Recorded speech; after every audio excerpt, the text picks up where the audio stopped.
Qu'est-ce que la taxe farine? La taxe farine, initialement, date de 1950, était indexée sur les céréales et servait initialement et sert toujours d'ailleurs au demeurant, à abonder au budget de la mutualité sociale agricole. Plus communément, retraite et prévoyance des agriculteurs. Dans les années 80, elle a muté vers des produits agricoles transformés, farine, gruau, et elle incombait donc aux meuniers. Depuis les années 80, les meuniers s'acquittent de cette taxe à alimenter la mutualité sociale agricole. Aujourd'hui, pourquoi on la combat? On la combat pour deux raisons.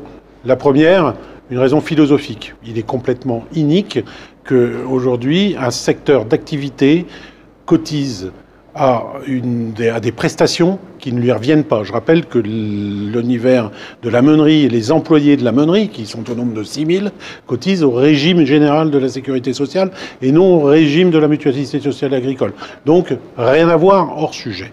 La deuxième chose, c'est qu'aujourd'hui, cette taxe farine pèse lourdement sur les comptes de résultats de nos entreprises. Nous avons aujourd'hui une rentabilité qui est proche de zéro, c'est pas moi qui le dis, c'est l'Observatoire des prix et des marges. Il est impérativement qu'on retrouve cette capacité d'autofinancement qui va permettre à donner un souffle à la meunerie et voir pour les perspectives.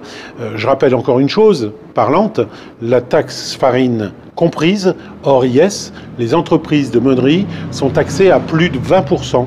Dans le secteur des entreprises de l'agroalimentaire, alors que chaque entreprise agroalimentaire n'excède pas les 15% de taxation.